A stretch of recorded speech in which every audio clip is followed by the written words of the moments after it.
Thanks for joining. My name is Ahmed, and welcome to the second part of our destination series, where we'll be talking North America versus Canada.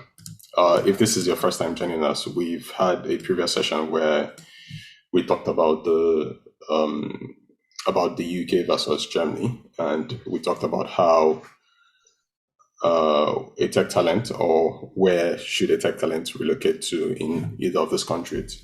So what we did and what we're going to be doing today is talking to two people who are on the panel, and they are going to be sharing their experience in North America, in Canada, and because one of them has lived in the UK before, in the UK as well. So we are going to try to keep this under an hour. So we're going to try to discuss some of the questions that we have already under 40, 50 minutes. Then also give about 5 to 10 minutes for live Q&A. Hopefully we can make that timeline. A little bit of housekeeping. If you have commentaries, questions, you can always tweet using that hashtag, or you can submit there is a form that I can link here to the chat. Let me actually do that now. That you can use to submit whatever questions you have that might come to you during this session.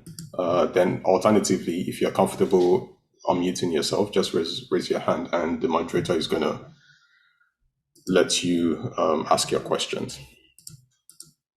So we have Shay Martins, who is a security analyst and is based in Quebec, Canada. He used to work in the UK. If you joined earlier, you would have heard us talking about the move from the UK to Canada.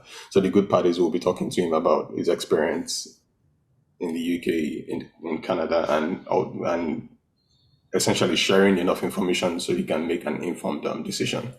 We also have Tori Lokwe, who is a software engineer in Canada as well, and she recently moved from the US to Canada. So she would be sharing her experience as somebody who has worked in the US and somebody who's currently working in Canada.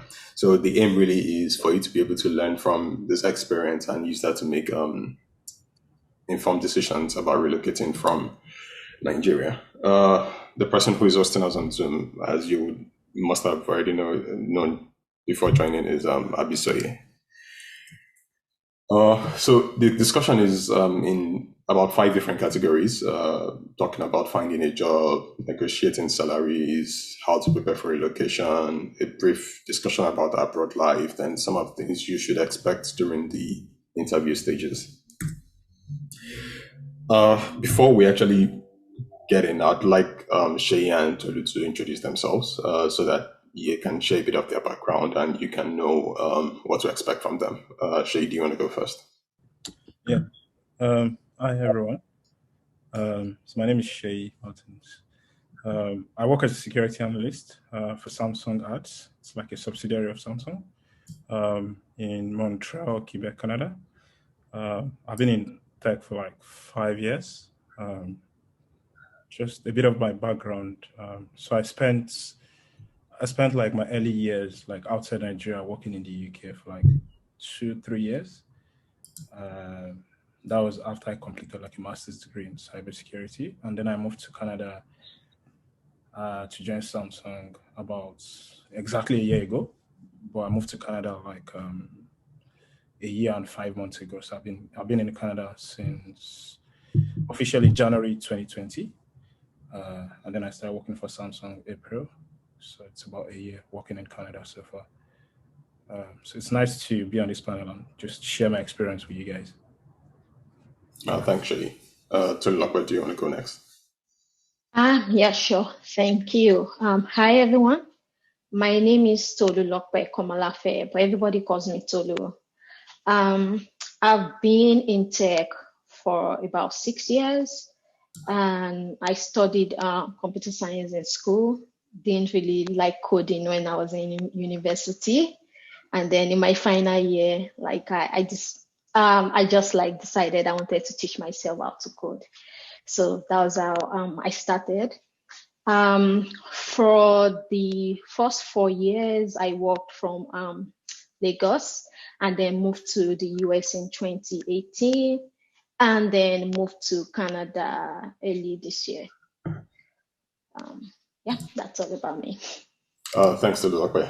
I'm actually really excited about the level of experience we have on this panel, especially the fact that both of you can talk to the movement from Nigeria, then also your experiences in US, UK, and Canada. So the first question is about finding a job. And I'm sure both of you would have either similar or different experiences on how to find a job, especially from Nigeria, if you are targeting either Canada or the US. But then the question here is, what is a good strategy to employ when you're finding tech opportunities in either of these regions, especially considering the fact that you have different boards, you have LinkedIn, you have recruiters, you have dedicated people who get you into these countries. But then from your own experience, Tolu, I'd like you to go first. So what do you think is a good strategy to employ when finding tech opportunities in Canada and the US? Right. Thank you.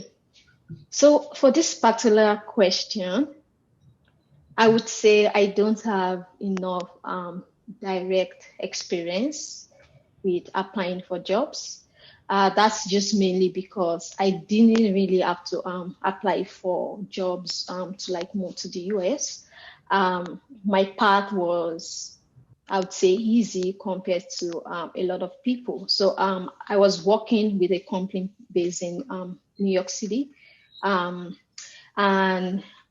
I wanted to do something new. So I told them, hey, by the way, I'll believe in you guys because I want a new opportunity. So I want to start looking for other jobs. And they were like, yeah, what kind of opportunity? I was like, oh, I just want to leave this country. And they're like, oh yeah, we actually don't want you to leave. We like you. Remain. Can you just come to New York and join us full time? So that's why I moved to the US. So I didn't really have to like search for jobs and all that. And then with Canada, I actually applied to a US company. They have like a New York office, right? And visas and work permit did not work out because of got Trump, right? And they're like, oh, we have a Canadian office. Do you want to move there? And I was like, yeah, fine. So in both cases, I didn't really have to like search for jobs. No, and actually convince them to like sponsor my visa and all those things. It was things they were willing to do. But from like experiences of friends, moving from Nigeria is a little bit tougher. But if you have like a good if you have like friends who work outside or who work in US or the Canada, I think the best ways to reach out to them and tell them, hey, I'm actually looking for job opportunities. I'm looking for someone to sponsor my work permit, and they would actually help you, with that. I think for me, like from friends I have around me, that's been the way that worked most. LinkedIn is a little bit tricky because number one, your profile on LinkedIn has to be like tight. Like it has to be really solid for them to even say, okay, we want you, and then we want you enough that would consider sponsoring your visa. So LinkedIn is a little bit tricky. Company job boards as well, except someone in that company, is kind of hard also because there are a lot of people that reach out to these people, submit their CVs and all that. So is that your CV is really like special for them to consider you, or your cover letter, which is annoying, or your cover letter is actually like something that is interesting. So I would say the best way is to use your network, and also use platforms like VanHack, Global Skills. I have a lot of people that have actually like moved using VanHack and Global Skills. But personally, I don't have that experience. So maybe Shay has, and then we'll be able to shed more light. Yes. Shay, what would you say is a good strategy to employ when you're looking for opportunities in both of these regions? So I would say LinkedIn is very, very good for this, right? But the tricky thing about LinkedIn is your profile really has to stand out, Tolulope mentioned. Like your profile has to be very top notch. Um, I don't have too much to say about that. So like your profile has to stand out. It has to be very catchy. And I think the other thing I would mention is to sort of network, right? Like network and speak to people who have walked that path before you. And then I think the third thing would be it's going to be easier, whether it's LinkedIn, whether it's a job board, whatever the platform is, if you're able to carve a niche for yourself, it makes it like very, very easy. And I think like for myself, I think that's something that's worked to my advantage. Like over the last few years, like I don't actually have to apply. Like I think it's easy to get most jobs when the recruiters actually add on to you and reach out to you. And that's where LinkedIn comes in. Like it takes you through that first stage automatically, like, because they're looking for you. And that's more common when you sort of carve a niche for yourself. And also like if you're very good at what you do, like your profile stands out, all of that stuff. That's one thing. Then the other thing is if you do not have too much experience, right, then you may need things like dedicated tech location platforms. I believe Talent QL does something along those lines. If you don't have too much experience or you don't know how to sort of put your profile, if you don't know what your profile needs to look like for you to get calls from these people, then you may need to leverage platforms like this. If you don't have too much experience, they can walk you through through the process and all that. Company job boards are also good. Recruiters, yeah. So I think LinkedIn and recruiters will be my preferred method from experience. Like I've had a lot of like recruiters reach out to me via those two, without me even without having to bother myself about applying. So I think those are like the two key methods. Yeah. Yeah. Yeah, the one thing that I picked up from, I mean, two things that I picked up from what you and Tolu talked about. The first one, she talked about referrals, right, through using your network. So I think a lot of people have actually had success with using their network to get referrals to company because that puts you in a better position if somebody internally is referring you. Then also making your profile stand out in a way that recruiters can actually find your profile easily and reach out to you. It seems like that's another good way of finding these opportunities. So I'm still going to stay on you, Shay. Did you have any work experience in Nigeria? Did it affect any of your chances getting your first job? How did that come into play? I barely worked in Nigeria. I only worked in Nigeria for 1 year, and it was in a shipping company back in Calabar, and I was in like their IT unit and all that. But that was like I think what you called like where people do NYSC, but I was working for this private company for the entire year, and that's about the okay. Well, that's like the most work experience I got in Nigeria. And then before then, it was just like internships. One internship during like undergrad. Um, so I spent 6 months in an ISP as a sysadmin. So that's um, so I don't know much about working in Nigeria, the landscape. But I think if there is one thing I can just mention is it's something I've found. I don't know whether it depends on like maybe your field, and there is this bias. Like some recruiters, this is something I've personally experienced, and a few friends. I don't know if Majid has anything to say to this. Some recruiters, once they see that word Nigeria, I don't know whatever happens, like they've had a bad experience or media or whatever it is, right? So um, I do not have like anything as such like on my CV, right? Like especially when you're trying to break even, this is my own personal recommendation. Take it with a pinch of salt. When you're trying to break even, you've not got lots of experience, right? The word Nigeria might work against you. Right. Might. Yeah. Right. Yeah, I see. I see what you mean.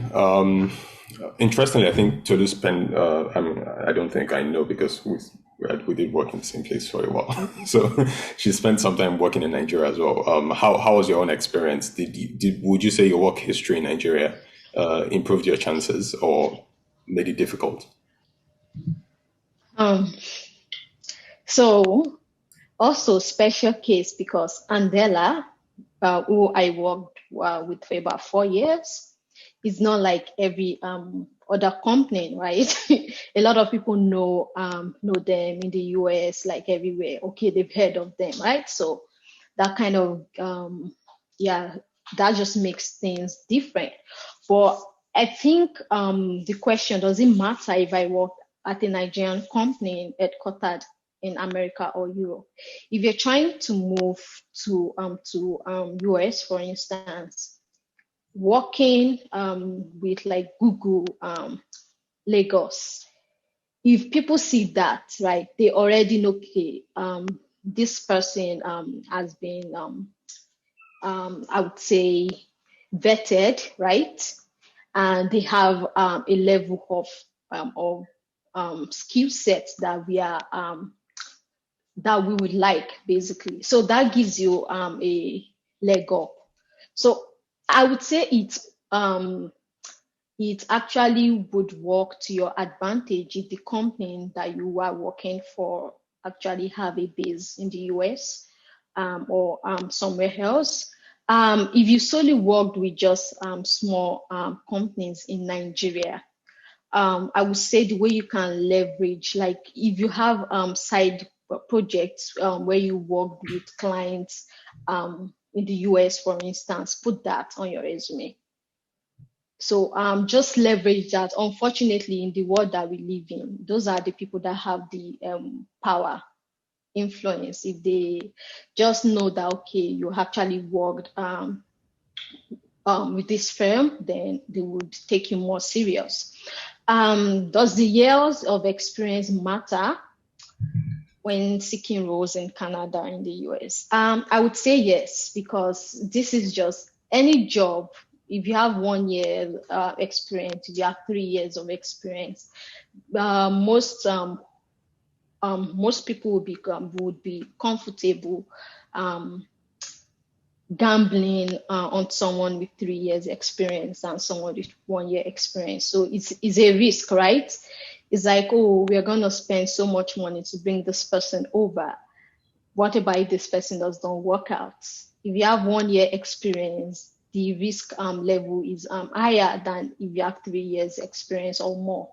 Then they can say, okay, this person has been doing this for a while, so we can actually risk it, and spend money, to bring this person over. So your years of experience matter. I would say what you should do if you're trying to build your experiences, spend your time working on things that you love doing, and those are the things that you put that you actually sell. Because sometimes what you do day to day, you might feel, okay, this might not even get me the role that I'm looking at in the future. So spend your time working on things that would help you get to where you're going, and then leverage that in your CV. Sell yourself in your CV. I think a lot of people don't really know how to sell themselves. Like your resume, oh my God, your resume should be eye-catching. That's what I would say. And don't make it to like, I think, yeah, this was one thing I wanted to mention before. If you're trying to if you're on LinkedIn, or you're giving people your CV, resumes, job boards and all that, your resume should not be like 4 pages. Nobody's going to read your resume. They're just going to throw it away. Maximum 2 pages. Keep it short. And yeah, that would give you more advantage or that would ensure that companies will most likely reach out to you and say, okay, yeah, we are interested. Yeah, thanks for that, actually. I mean, you were just talking about the experience being a factor when you're looking for jobs. But I've had this this particular question a lot of time, right? Where people say, I'm an experienced developer and I still don't get callbacks when I make applications. What am I doing wrong? If someone said that to you, what would be your answer to them? Oof, my first thing would be for them to send me their resume because I want to see what's on their resume. Because in my experience, a lot of people don't really know how to structure their resume in a way that companies will actually want to call you back.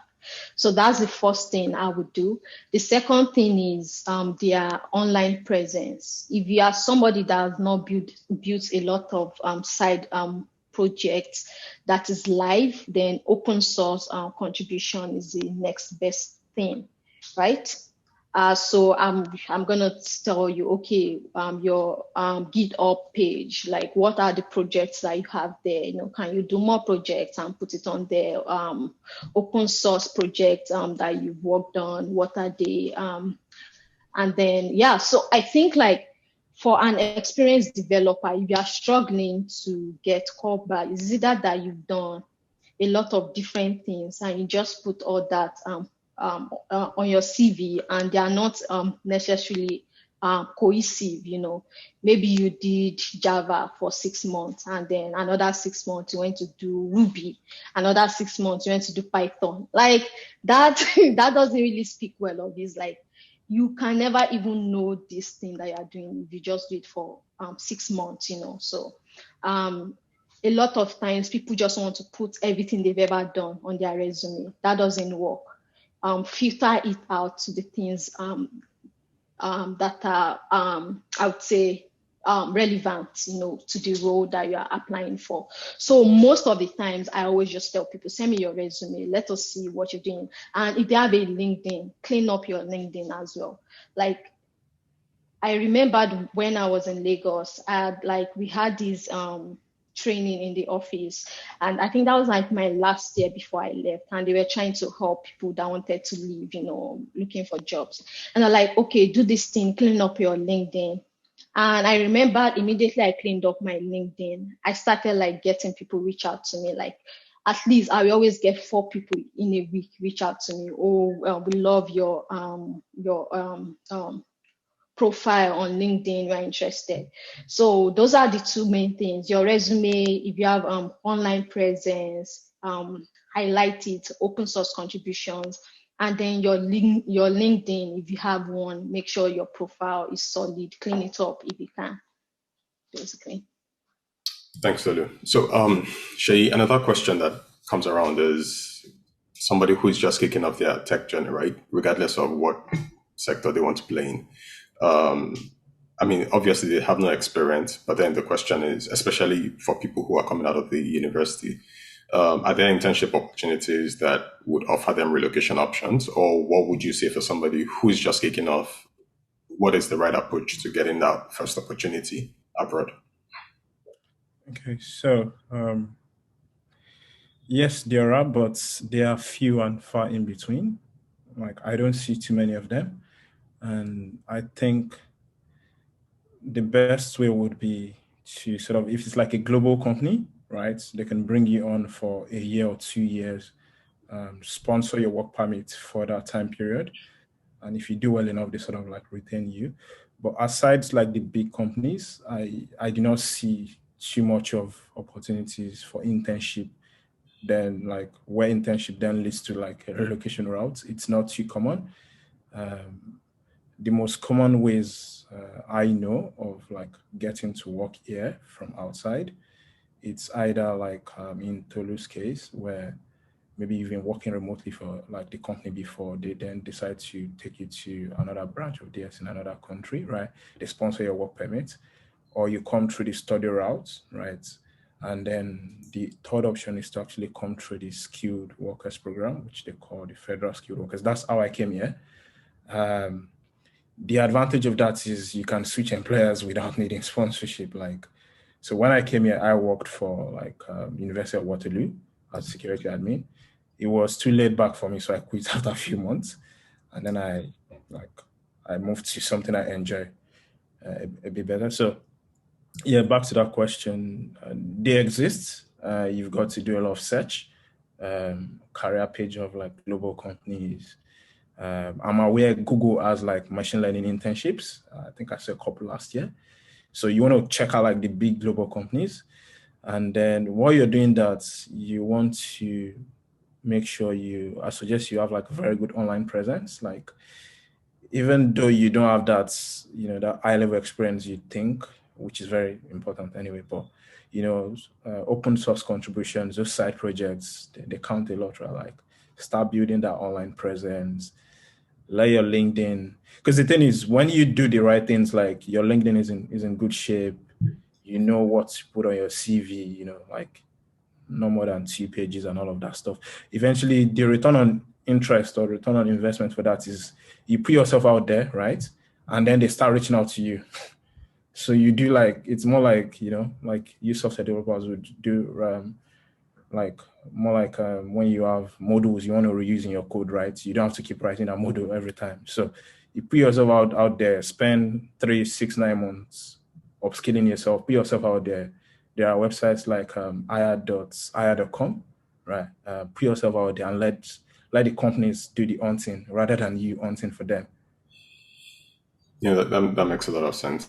I think it's quite interestingly, when we discussed this during the UK EU session, it seemed like there were more companies in the UK that were looking for people who are just kicking off their journey. So they would typically send people to universities in Nigeria, especially the finance guys, right, to pick up talents from these universities and tell them about opportunities that are available here. So they bring them in for like 1 year internship, and depending on how you perform there, they keep you. So we were talking about how you have a lot of people do that from both Nigeria and Ghana. I mean, an example is I think Bank of America Merrill Lynch that does this, right, whereby they pick up talent that are just starting their journey directly from Nigerian universities. So I think that's pretty much the questions that we have on finding a job. We're still going to start talking about interviews now, and obviously you are invited to interviewing, right? And a lot of people still don't get past the interviewing stage, and that is why some of these questions are coming up. So I'm still going to stay with you, Shay. It might be so. You, as from a security point of view, how do interviews usually go? What do people, if anyone is trying to get a job in that particular sector, what should they expect in their first, second, and probably third interview stages? Okay, so I mean, for interviews, at the first stage is literally like the more common, like the talent acquisition partner reaching out to you or someone from the human resources reaching out to you.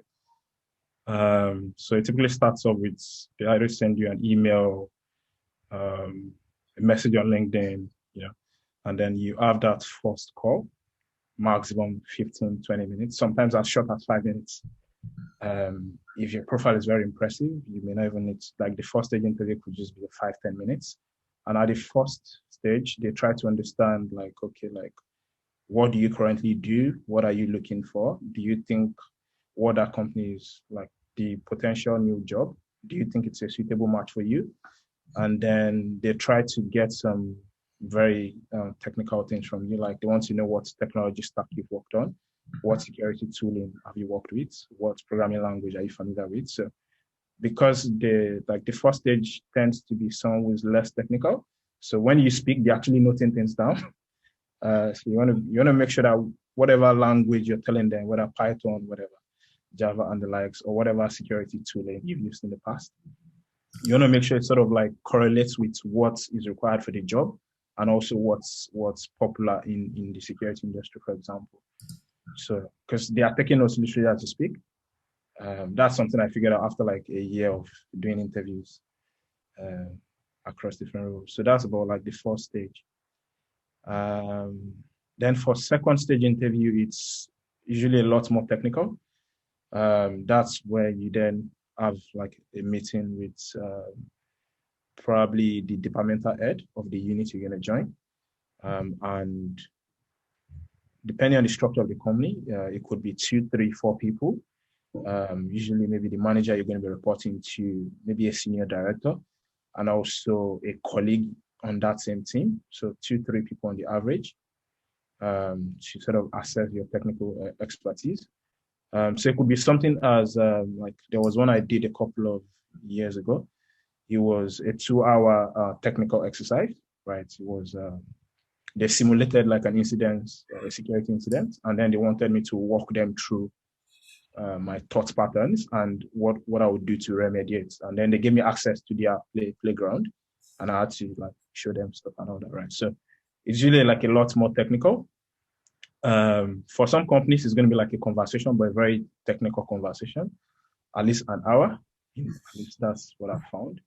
And then at the third interview stage, if you manage to scale through the second stage, you are probably meeting someone that your manager reports to, or maybe the CTO or the CEO, depending on how the company is structured. And it's usually at the third stage, any doubts they have, like you sort of clear any doubts they have about you. And also at the third stage is also a point where if you have any concerns, you should, like if for any reason you didn't mention what those concerns are during the first two stages, at the third stage, you need to like let them know. A very good example is a startup reached out to me recently. I did the first stage. The second stage was a 2-hour pairing exercise. And then they wanted to schedule a final interview, which was meant to be like a culture fit. And then I just told them I was no longer interested because I had concerns about like the company structure, the attrition rate. So I'd done my reviews on Glassdoor, and also it was a startup. I had my skepticism about them. So I think that's about everything. Yeah, thanks. That's quite good. I like the part about doing your research about reading about the company on Glassdoor, so you just don't enter one chance even when you're moving abroad. Still on interviewing, how would you respond to somebody who asks, "Oh, how should I prepare for my interviews?" Because I would imagine those are typically different from interviews that you do for Nigerian companies, I would assume. So in your experience, what has helped in preparing for those interviews? Yeah. I will take the technical interview first. A lot of companies handle this differently, but the more general approach is they're gonna ask you data structures and algorithms. So you need to practice that a lot. Like you need to be confident in your data structure and algorithm skills, especially if you're like a junior engineer. If you're like a more senior developer, depending on your skill set, depending on how many job offers you have, or interviews that you're doing, you can basically just tell them. If they tell you, you can ask them what would the technical interview session look like. And they say, oh, you do some data structure and algorithms. I've had a lot of developers say no at that point. Like, I am not doing data structure and algorithms. Has nothing to do with what I would do day to day.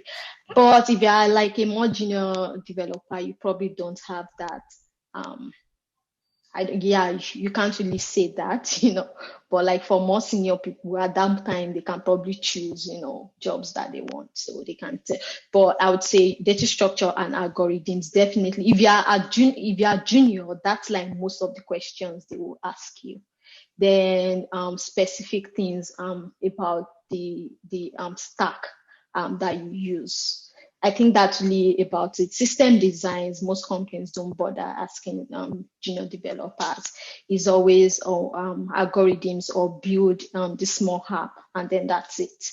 So I would say just be comfortable with your tech stack. Make sure like if you can have like a I would say boilerplate for apps ready that you can just quickly spin up, right? So that saves you time. You can have that. For more senior developers, you want to also know system designs, start thinking about, if I want to build this kind of app, what are the things that I would think about? How do I scale, this application and all that? So you want to be comfortable with your technical skills.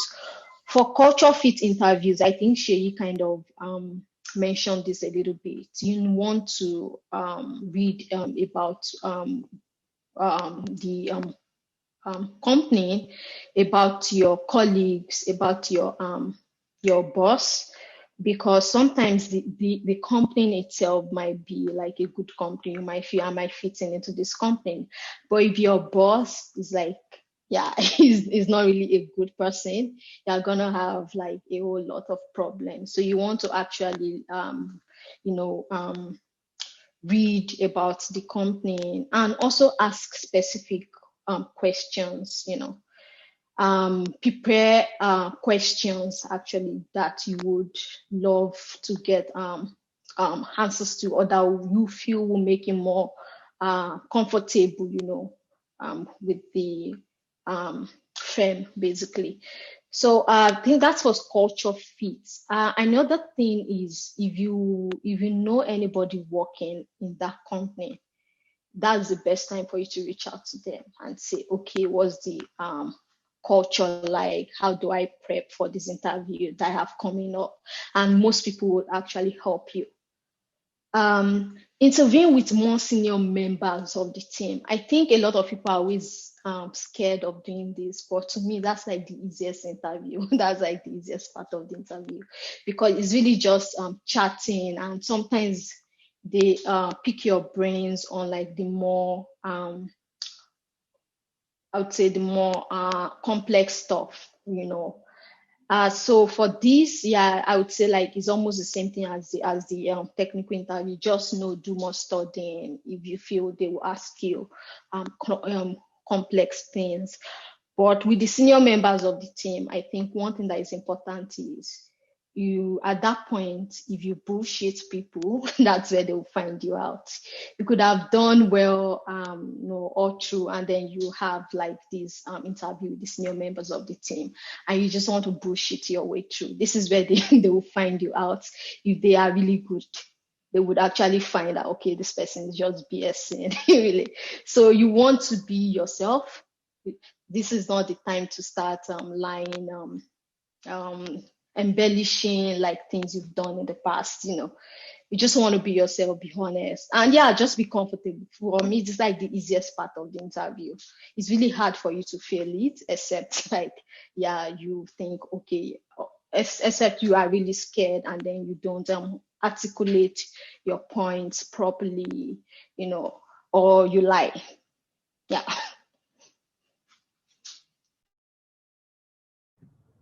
Thanks, Tolu. Yeah, that was really helpful. So Shay, is it okay to let my interviewer know that I'm considering other countries or destinations? Is it something that it's okay for me to say during an interview? I don't think it's necessary. So there is a principle in security. We call it more like the way to summarize it is just like you don't need to divulge like whatever information the other third party doesn't need to know. So it's based on a need to know basis. So my answer is more like, except they explicitly ask you, like, okay, like, are you interviewing elsewhere in another country or another place? Except they ask you that, right? Because I think what some of them try to do is, if they find you a good fit, and particularly if they are headhunting you, they want to know how much time frame they have before another company snatches you, right? So if they ask you, just be honest. Let them know like you are in demand, yeah, if they ask you, but I think if they do not ask you, I don't think it's necessary. So that's my answer to that. Okay, so one thing again, just before around interviewing stages as well. One question that would come up with some companies is, what is your expected salary range? So for somebody who has never worked outside of Nigeria, how should they approach this particular question, or how should they prepare for this particular question? Okay, so for this, Glassdoor, that's usually one of my big reference points. Like, check out what's the average salaries for that job role in that country, right? That's very, very key, because you don't want to end up taking up the job and then realizing you settled for 10, 20K lesser than the industry average just because you want exposure, Yeah. So Glassdoor also, if it's like peculiar to Canada, there is a website called ca.talent.com, right? That's if you check ca.talent.com, it will show you what the average salary is per province, because a lot of things in Canada work on a provincial basis. So say, for example, you work for a tech company in Montreal, for example. If you compare that to like British Columbia or even the Ontario region, so in terms of tech, those are like the top three cities here: Vancouver, Toronto, then Montreal, right? And then looking at ca.talent.com, there's like a 2K, like there's like a 3, 4, 5K difference across those three cities I mentioned for the same for the same job title as average salaries. So if you're in Canada or you're planning to come to Canada, ca.talent.com is another website you can use to cross-match whatever you see on Glassdoor. Yeah, that makes sense. Tolu, what if I was going to the US? I haven't worked in the US before. How do I know what my expected salary range is? Same thing with what she said. Glassdoor basically is your best friend. Like, yeah, just go there, just type in which city you are gonna be in, because another thing, depending on where you are moving to, the US is kind of like really crazy. You know, like in New York or SF, for instance, like if they give you 100K, you are probably gonna be broke a little bit. But if you're in somewhere like um Arizona, for instance, 100K is big money. So yeah, so you just need to. And then I think another thing that I did was to reach out to my network, because I had a lot of people in the US, and just say, hey, for this role, how much should I be looking for? You know.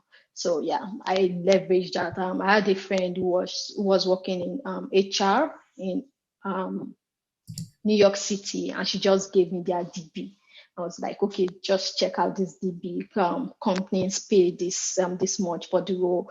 Also, like for the specific company as well, because a company like say Uber will pay more, like more than a startup. For instance, the same city. So you also want to be sure what the range for that company is. Yeah, I think that's really it. Yeah, and I've also heard that a couple of people have successes using websites like levels.fyi just to find out what the salary range is in different locations in the US as well. Yeah, definitely. Yeah, I just think Google is your best friend. Once you Google, it's gonna bring out all these things for you, all the different sites where you can check out the salary range. So, still on salary. So somebody's question is, I just got offered a salary that is within my expected range. Does that mean that they lowball themselves? Because this is somebody saying, "Oh, I said they should pay me 40,000, and yeah, they said yes, sure, we're going to pay you that, without any haggling or any back and forth." So, in that kind of scenario, does it mean that the person just lowballed themselves, or is that something they should expect with whatever salary range they mentioned that they want? She.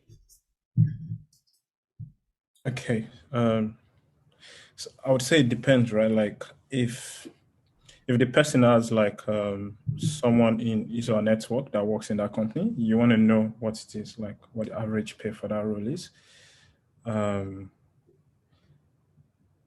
I guess then the other point is it depends on what's at stake, right? Like I think if you are experienced enough or you have some level of experience, shouldn't be too scared. I mean, it's a negotiation, right? Like you exchange value, they pay you for the value you deliver. So if by any chance you think you want to push for more, you can ask. It's simply a yes or a no.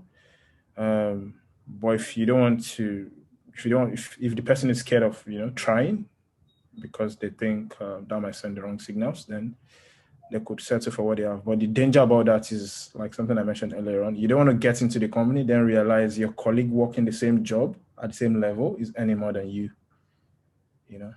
Just because like you both are juniors and is earning more than you, just because you are scared of pushing for a bit more.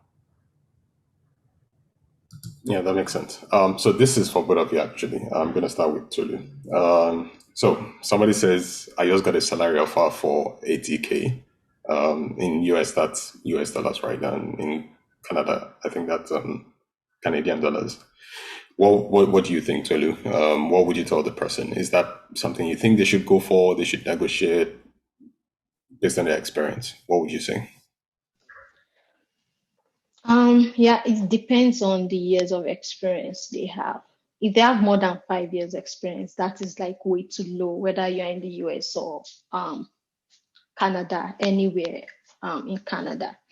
In the US, actually, in the US, except like you are living in a very cheap state, then it's low for you. But if you are like in a very cheap state, that's probably like okay, 80K is good. And also it depends on the tech industry in that state. So if they have a lot of techies in that state, you already know that 80K is very low. If it's not like a very if it's a state where they don't have a lot of tech people, then it's probably okay for you. 1 to 2 years, 80K, I think it's fair. In Canada, maybe Ontario is on the low side, just because of the cost of living. But for Ontario, 1 to 2 years is probably like 90K average. That's what you'll be looking at. So it's not too far off. For internship, of course, 80K is good anywhere for if you are intern. That's like even way more than interns in the US would earn. If they actually are from the US in the first place. So yeah. Yeah, Shay, what do you think? So I think that's pay for. I'll start with the 5 years experience. Yeah, I think 5 years experience, 80,000 is too small. That's actually ridiculous in my opinion. Don't settle for that. Even if you live in the cheapest city in Canada, that's for 5 years experience. If you've got 1 to 2 years experience, and I think the caveat to this is it depends on what domain in tech, right? I think for domains that are in high demand, like people who are developers, people who work in the security specialty fields, I think 80,000 for 1 to 2 years is not bad for security. If you're a dev, I would say it's a good start, but you can get a bit more in a few years. Then for internship, yeah, you have to jump at that 80,000 for an internship. Yeah, because like maybe it's when I think of like the average pay here in Canada compared to like the US and a few other places, it's slightly more in the US. But regardless, if you get 80K for an internship, you should jump at it because there are people working in other domains, like even tech, right? That don't earn even up to 80,000, even with 2 years experience. Yeah. That makes sense. Yeah, and also if you're joining this for the first time, we also discussed the salary ranges in the EU UK session, and it will be interesting for you to actually see the comparison between what UK versus EU versus US versus Canada salary ranges are. So one last thing on that. So sorry. I wanted to answer one other question. The actual range, what salary range should I expect? Yeah. For more than 5 years in the US, you should be getting nothing less than a base, and this is base salary of 140K. And that's base, doesn't involve all these other benefits, bonus and all that. Your base should be like 140K if you are going to be living in the US. In Canada, I would say is between the range of 100 and 130K, and that's average. If it's like a big company, then of course you'll be targeting something higher than that. For 1 to 2 years in the US, 1 to 2 years in the US is like from 85K to like 100K, depending on the city. In Canada, I've not been here for long, but from like people that I know, I think like people, the range is always between 80 and 100. and 100 is good. High side of 1 to 2 years experience. Internship, I have no idea. Okay, I think that's really helpful, and it helps put things into perspective as well. So, in addition to salary, what else would you recommend people who are moving to any of these places? What else do you think they should negotiate for? Tolu? Oh, the first thing, equity. Especially if it's a company that their growth path is actually trending upward. You want to actually get in on that, the equity, because even the equity they give you today, it might most likely be times 5 or times 2 in the next 3 years, Another thing is how often you actually have to go to the office. So if you can work from home, you want to negotiate that, maybe twice a week, I work from anywhere, and then 3 times in a week I come to the office, or like any way you want that to work. I would say commute as well. If you are gonna commute, you want to ask them if they will subsidize that. Insurance, that's like the first thing I should have said. Insurance, you don't want to compromise on that, because insurance can make you go from like a average, no, what's the word now, like for people that are not rich but not poor, Middle class. yes, middle class, from middle class to broke, if you don't have solid insurance. So you want to make sure that your company has good insurance, health insurance, vision, dental. You might think you don't need it, but anything can happen. Then performance bonus. So especially for companies that don't offer equity, you want to ask them for performance bonus, or bonus, maybe yearly bonus that comes in whether you perform or not. As long as the company makes money. So you want to ask for performance bonus. If they say they can't give performance bonus, then ask for a sign-on bonus. So you want to so those are the things you can negotiate for. You can also negotiate for growth, improvement, I don't know what they call it, compensation. So if you do a course, if you buy books, your company will give you back your money. Right. Those kind of things, So if you want to see, we can negotiate for that. If you're going to be working from home, you definitely want to ask them to give you money to set up your workspace. Internet stipend as well. So those are some of the things that you can negotiate, depending on your situation. It's not like a one quote fits all, basically. Yeah. Sharing your experience, what are the additional things you think anyone should negotiate for if they're taking up an offer in Canada, really? Yeah, so I think it's about 3 key things. One of them is you should know if there is a performance bonus, right? Like whether it's every 6 months. And so, for example, like where I work, there is like the business performance bonus, then there is the individual/team performance bonus. So regardless of what happens, once the business does well, that's about 80% of your bonus. And then your own individual or team performance about 20%. So you want to know if that option exists.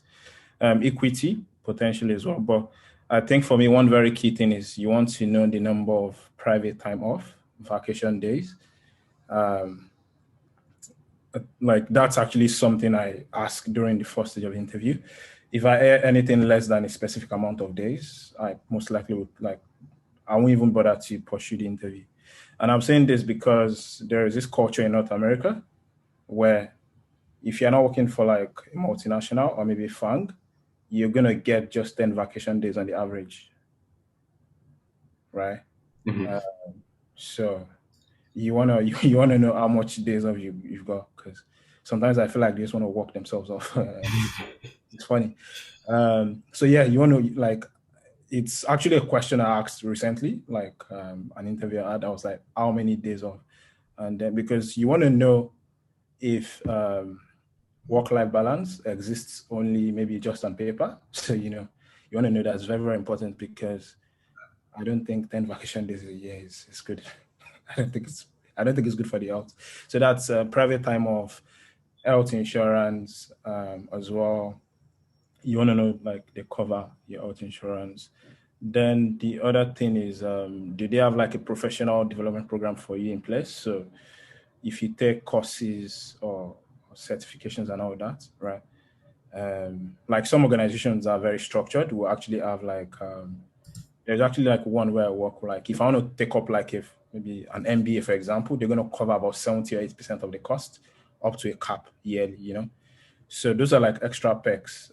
So even though your base salary may not be like up to the industry standard, but by the time you add all of the perks you get from like companies that are structured, it may outweigh, what you get elsewhere. So I think for me, these are like the key things. Yeah, that makes sense. I mean, regarding the thing with the time off, I think that's where another difference comes in between North America and Europe, right? Whereby employers at least the UK, they are legally required to give you a certain amount of days off versus North America, which is quite different. So let's talk about preparing for relocation.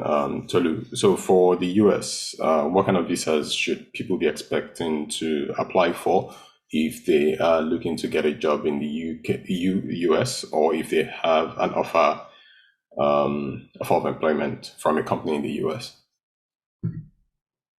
Oh God, this one is tricky because it's just hard to advise people on US things. And the reason is because there's really no clear-cut standard. What applies today might not apply tomorrow, you get. I would say if you are not like doing like a study permit, the easiest visa to get is the H-1B. And that's because it doesn't really require a lot of things. But the con is that the odds of getting it are low. It's like a what's the word now? It's like a lottery-based system. So if you are the type that when you gamble, you are just lucky, yeah, please go for this one. They will most likely pick you, right? If you are the type that you are lucky.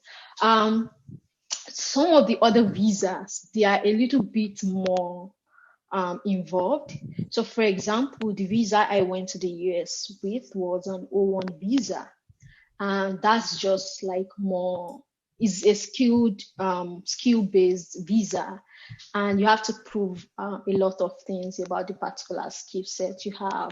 And they are very particular about the course that you studied. So for example, if you're a software developer and you studied food science, they will not give you that visa because they will not look at the fact that you are you are a software developer. The skills that they'll be looking for is in the field that you studied and how well all the papers written, things you built in line with food science, So that will not work.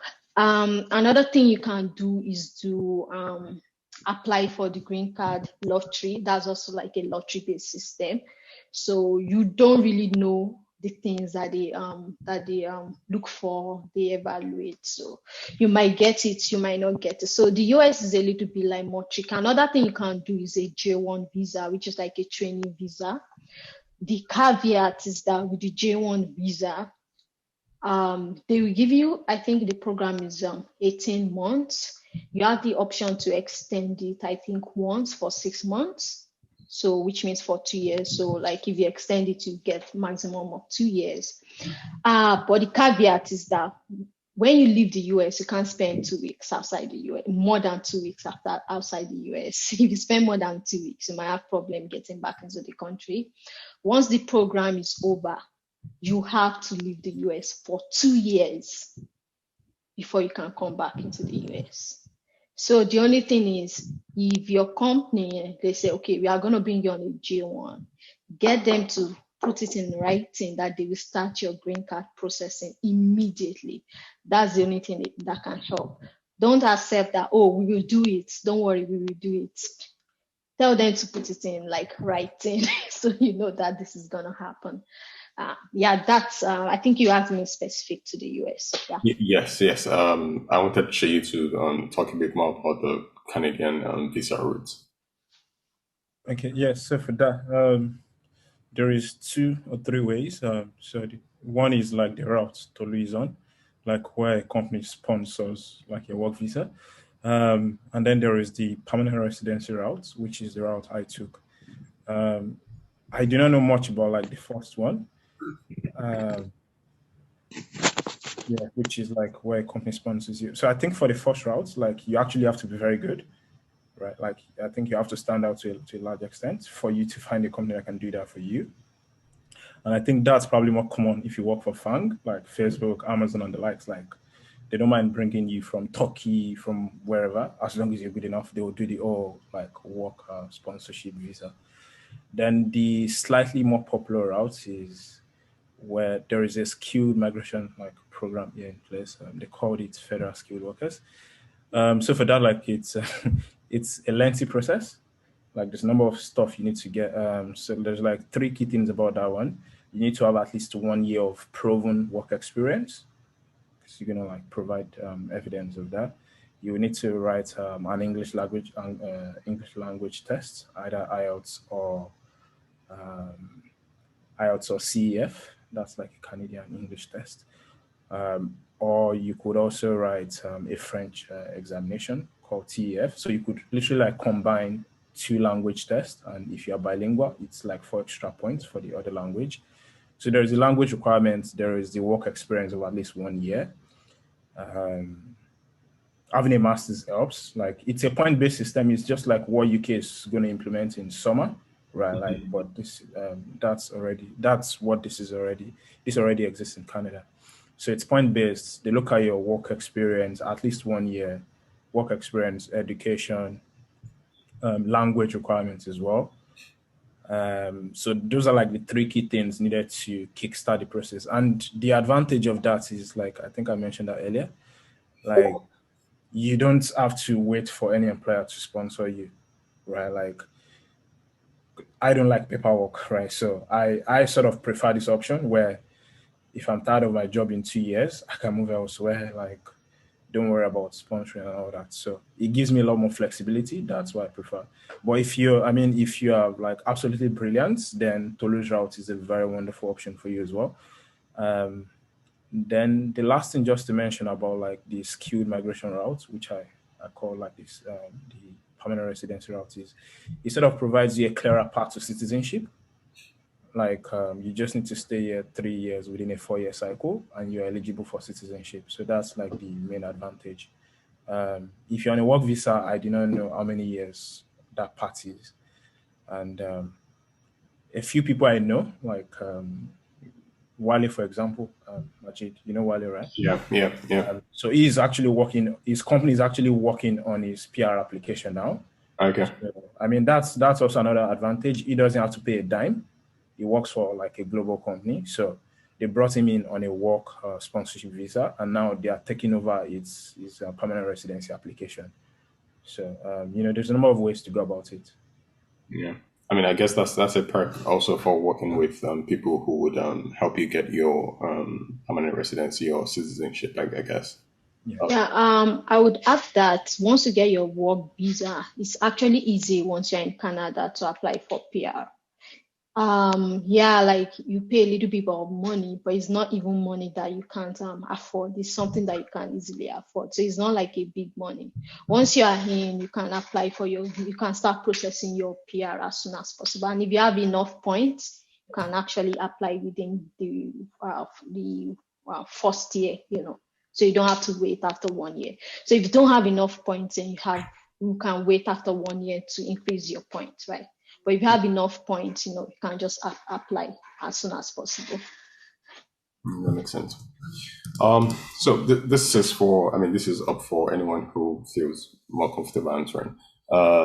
Somebody's married with kids, right? And they are wondering if they should let their employer know during the interview, and also wondering if they can move with their family immediately they get an offer to move to either the US or Canada. What is your take on it? So for this, For Canada for this, I sort of keep making reference to like a global company because it just makes things easier for you, right? Yes, you can bring certain dependents like a wife, or a child, and they can even like cover your relocation expense for the entire family. So that option exists. For like your parents, you would have to first come in here yourself, right? You would have to first come in here yourself and then apply on their behalf. So I don't know what it is like if you're on a work visa and having to apply for your parents. But if you're like a permanent resident, you can actually like focus on getting yourself into the system first. You can then bring in like parents. But regardless of whatever the visa category is, whether sponsored work visa or permanent resident, you can definitely bring in your wife and your child, and the company can actually cover. You can negotiate with them; they can actually cover most of your relocation expenses. Um, yeah, let them know in terms of like if I think once you are very certain that you're very positive about the interview, like maybe you're already getting to the second or the third stage, then it's relevant to mention it or wait till a potential offer is made. I'm not sure if it's appropriate to let an HR person know at the first interview that you got kids. You've not even scaled the interview. So I have experience with this, and this is for the US basically. So when I was looking for a new job in the US, I had too many people reach out to me. So a way for me to filter out and not waste my time is tell them upfront, I need a company that will sponsor my visa. So I just tell them that first call that they are still asking information, this is what I need. If you can't provide it, get the fuck. Like, I don't want to waste my time because I feel like it's also going to be painful if you've gone through like 2 stages, right? And then they come and say, oh, by the way, we can't do that. It's going to be, okay, why did I waste my time? So you can kind of gauge, again, it's on a case by case basis. You can kind of gauge whether just let me like, especially if you have like maybe a lot of complaints that you are speaking with at that time, you probably don't want to waste your time on something that will not yield anything. So I think at that time you can actually talk about it at your first call and just tell them, oh, I will need a company that will sponsor my visa and for my kids and my wife, so you don't waste your time. Yeah, that's actually an interesting approach, right? The approach of using that to filter people who can get you in versus using that to determine if you want to continue with an interview process or not. And that's quite interesting. This came up during the EU UK conversation. I'm not sure if it applies, but let me know. Is there any case where you would not get by with just English in either the US or Canada? Shay, what do you think? Yeah, so Canada has two official languages, English and French. And most systems here, like most things here, operate on a provincial basis. So like the laws in Ontario are slightly different from the laws in Quebec. They're slightly different from the laws in British Columbia, for example. So most, well, a number of jobs in the government, like in sectors related to the government, they love people who are bilingual, right? But not being bilingual does not necessarily put you at a disadvantage. I mean, if you're in tech, like being in tech actually helps you sort of override that, right? Yeah, you can get by with just English in most tech positions. So there is like French in Ottawa, which is the capital, and that's where most government jobs are. Then there are even private jobs in Ottawa as well that you see stuff like French is an asset. It means if you can speak both, you can probably earn a bit more compared to your colleague who does the same job, especially if it's client facing or consulting, right? And also Quebec in particular, which is the province I live. I've had like recruiters reach out to me and then like just to follow up on what Tolu said, not so we don't waste each other's time. I just told them like, I'm not bilingual, so let's not go further, right? Like, okay, I can see. And some come up to me and say, no, it's not compulsory, it's compulsory, So yeah, you can get by with just English, but if you live in Quebec like me and you want to stay here for long, it will be good for you to like pick up French to it's gonna like improve your day-to-day a bit more. Right. So give better context. I live in Montreal. Montreal is like the most liberal city in Quebec in terms of bilingualism. So there is more like 49% English, 51% French. So everyday life, you find a lot of people who are bilingual. But when you go to like groceries and all that stuff, they speak both to you, like they do bonjour, I, right? So whatever you respond with will then determine how the conversation. So Quebec is like if you live in Quebec, you probably feel it a bit more, but you can actually do life without it in Quebec. If you live in Montreal, like you don't actually live there, but it's gonna make like your life easier. But for the rest of Canada, um, being bilingual is an advantage, but without it, I think you'll be fine. That's good. So Lope, do I need to save up some money before I relocate? What would you say to this?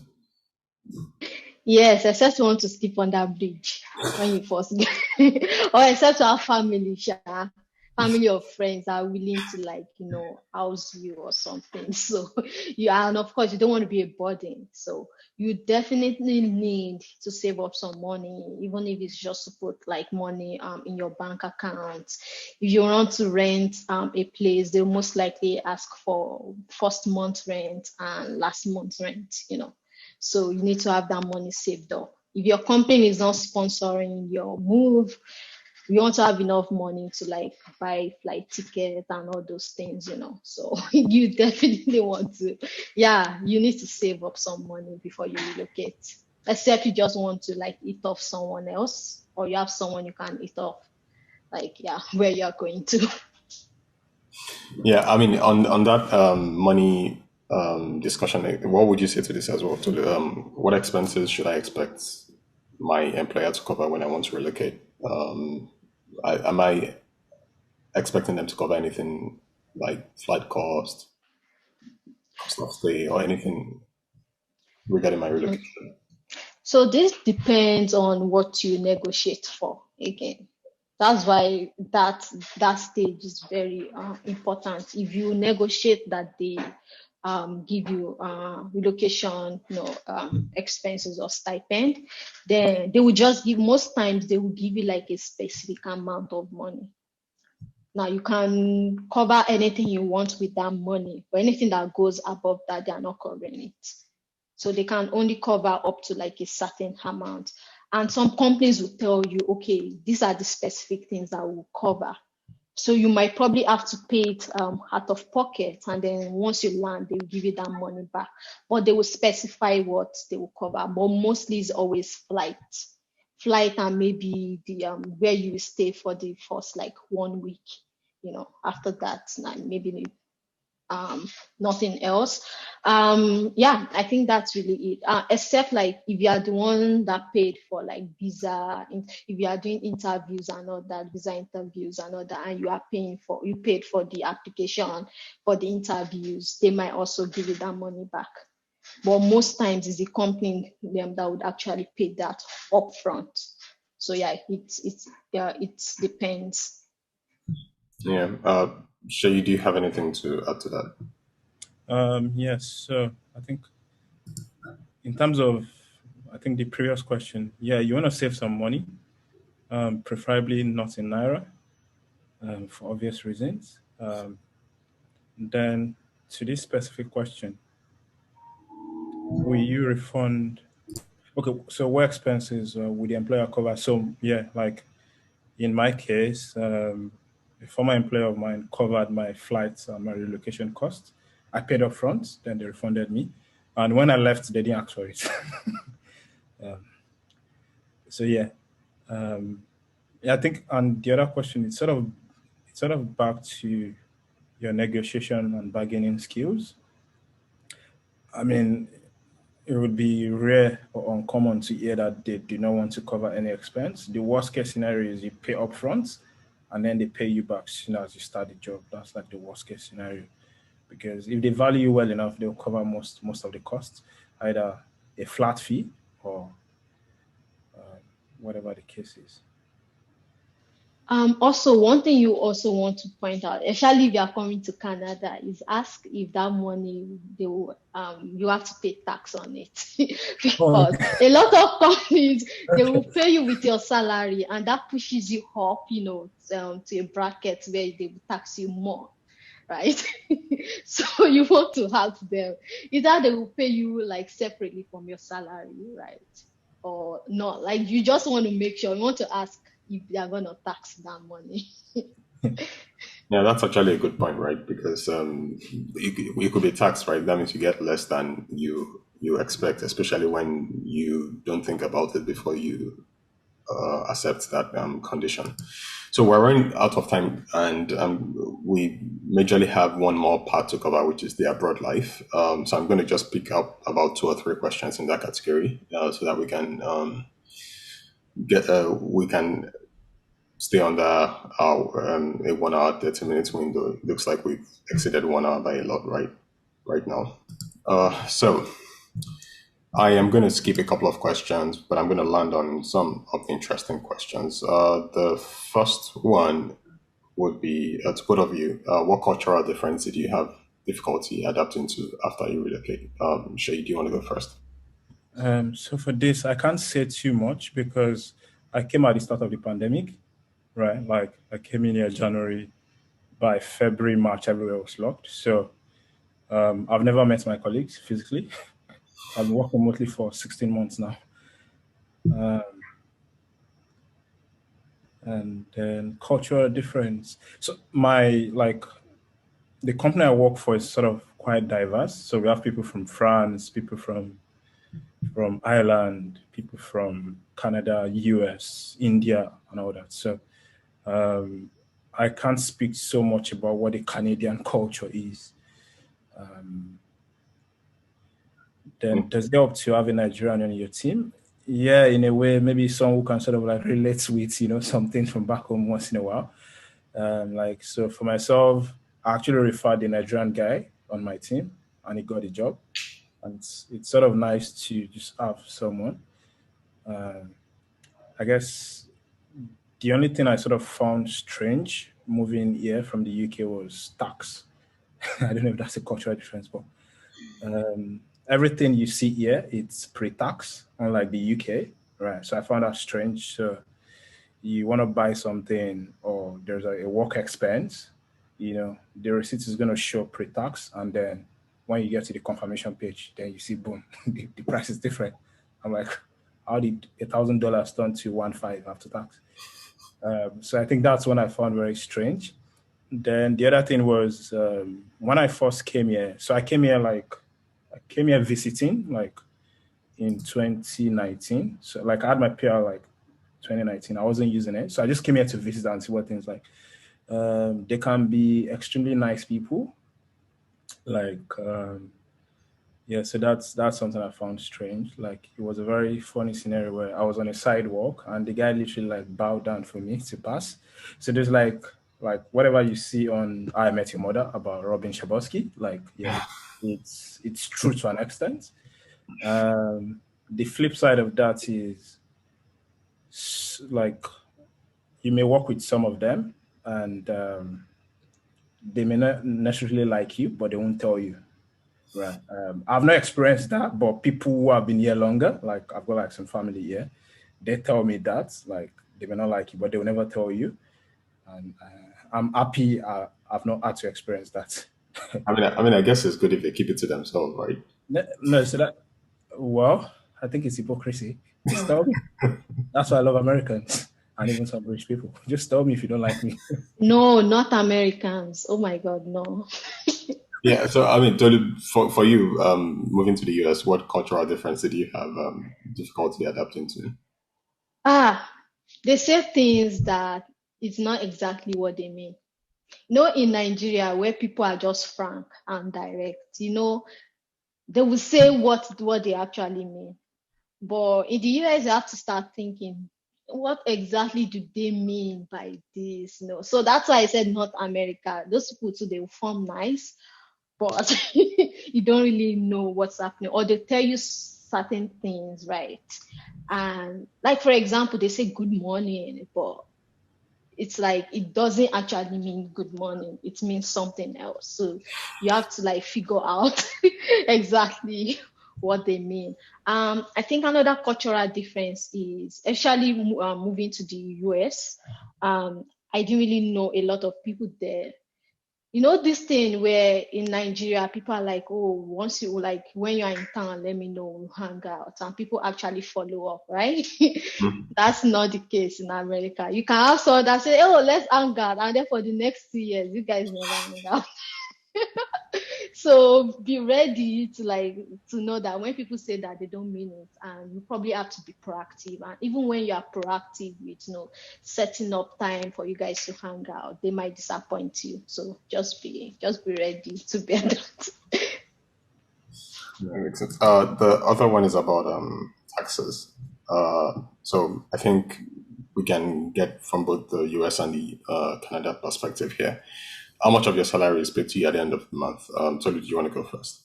And also, what benefits do you get from the government? Let's talk about the US. US, as a non-immigrant, you don't get any benefits apart from the normal benefits everybody in the US gets: freedom of speech, blah blah blah, all those kind of things. But like payments from the government and all that, like yeah, you don't get that. Even US citizens don't get that until they lose their job. Unemployment, for instance, they don't give it to non-immigrants. How much of your salary is paid to you? So in the US, depending on the city that you live, or the state that you live, you pay federal tax. That's normal. You pay federal tax, and then you also pay state tax. And depending on whether you are single or married, that also reduces. If you are married, that reduces your tax. If you are single, you pay more tax. So like on average, 30% of your paycheck, 30 to 33%, depending on your salary range, goes to tax. And then if you then pay for other things like pension, HSA, all that also reduces your money a bit. But that's like savings on your part. In Canada, just know that at least 40% of your salary is going to the government. And the annoying thing is that after you pay that 40% tax, on everything you buy, you pay tax again. Right. So, yeah. Shay, do you want to add to that regarding taxes? Yeah. So I mean, for taxes, in Canada there is federal tax, there is provincial tax, and then in terms of your paycheck, how much you get depends on the province you live. So, for example, if you live in Ontario and you earn 140,000, you're going to pay 31.8% tax, right? And that includes federal, provincial, then there is a pension, the Canada pension plan, and employment insurance as well. So that brings all the deductions to 31.8%.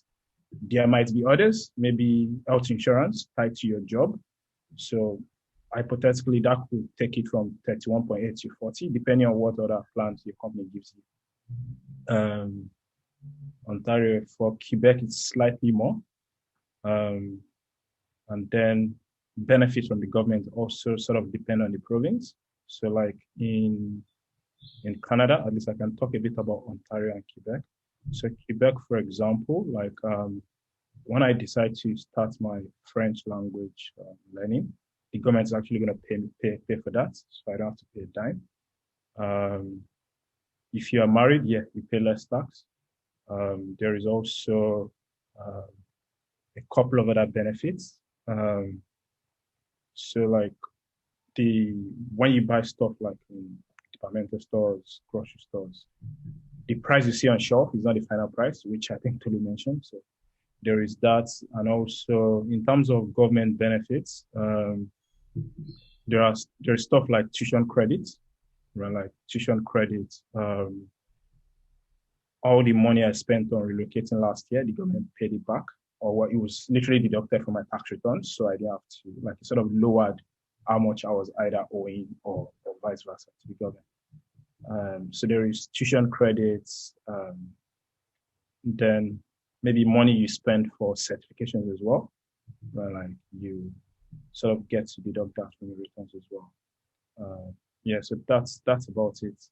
it sort of depends on the province. So some provinces you pay a lot less tax, like Alberta, you pay a lot less.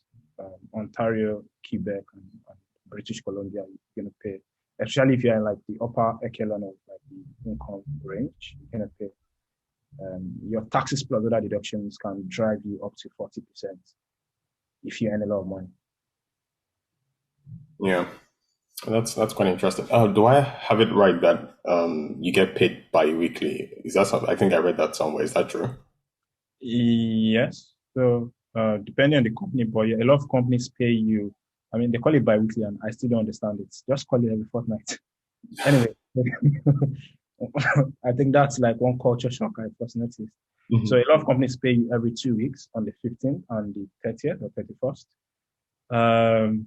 While there are very few companies that pay you once a month, that was the case when I was working at the university. They paid me once a month, but most other companies pay you twice a month.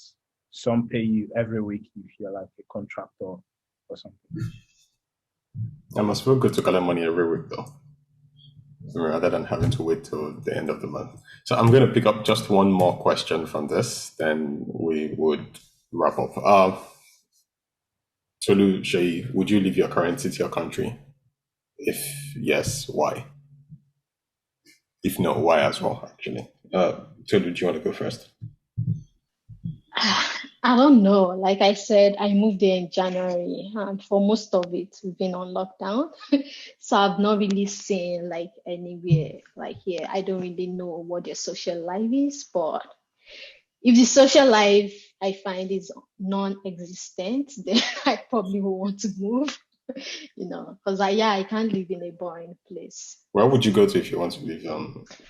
Um, so I'll probably go to Toronto or Vancouver, or one of like the bigger cities, because I'm in the Kitchener Waterloo area right now, so yeah. Interesting. I actually lived there for a few months. So you ran away. So yeah, you ran away. My fate. I was at the Union of Waterloo. I ran away. If you don't have family, that place is dead. But I think things are improving now because a lot more tech companies are actually moving. So yeah. So now there are a lot of like tech companies, and where tech companies are, more people tend to follow. So. Yeah, there's a lot of tech companies in the Kitchener Waterloo. Like, if you're listening to this and you're thinking of relocating, the Waterloo region is like very big on tech. While I was there, I saw Google. I think I saw Microsoft. BlackBerry is also there. There's a lot of them going there. There are a lot there are a lot right now. Yes, and just to add to that, so there is the Kitchener Waterloo region, there is Toronto, then there is Vancouver, then there is Montreal, in that order. Those are like the tech hubs. So Montreal in particular is peculiar for like gaming startups, anything advertisements or gaming industry. As a tech person, Montreal is like. Okay, like I said, I want that to be our last question, although we have some other, but we are running out of time. If anyone has any question in the audience, I'm happy to take one before we wrap up. Just one question, if anyone has any question. I'm just going to give 1 minute to see if any question is going to come in the chat.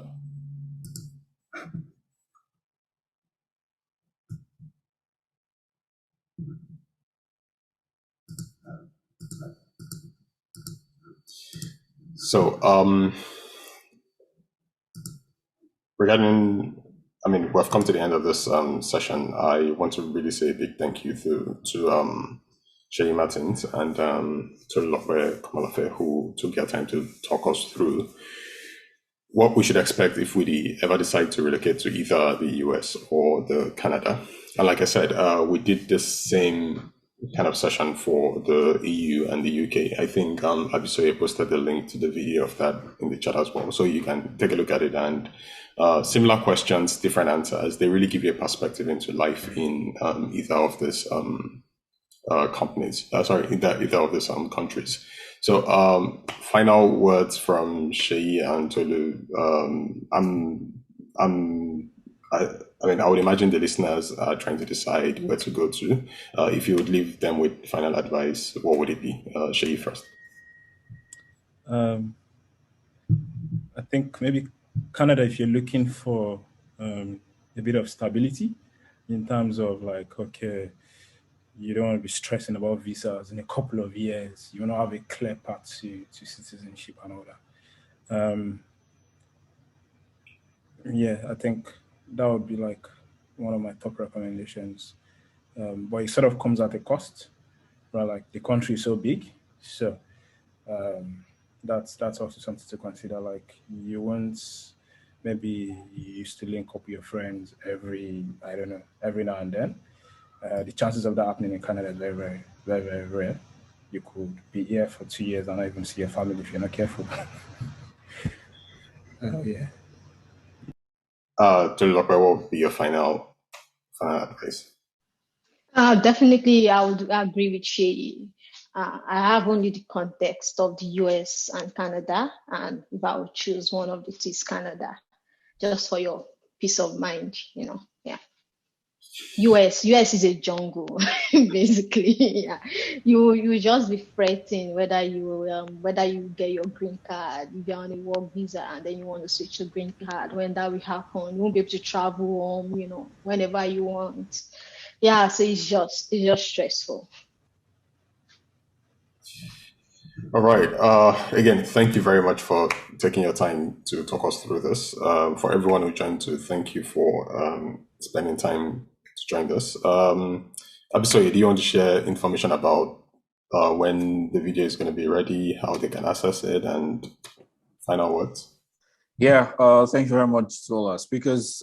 Thank you very much, Majid. The video recording would be ready latest within the next 48 hours, edited and then uploaded on YouTube. So we'll share the link with everybody who registered for the event and also share it on all social media platforms as well. All right. Thank you very much, everyone. Have a wonderful evening. If you're in the UK, I'm sure you guys are still in the morning in US and Canada. So have a. Anyway, we're in the afternoon. We actually started Just this 5 hours. afternoon. Yeah. 5 hours. Oh, that's not bad. All right. Enjoy the rest of your day, guys. Yeah. Thanks for having me. Yeah. Bye. It was nice talking to you. Yeah. Cheers. Bye.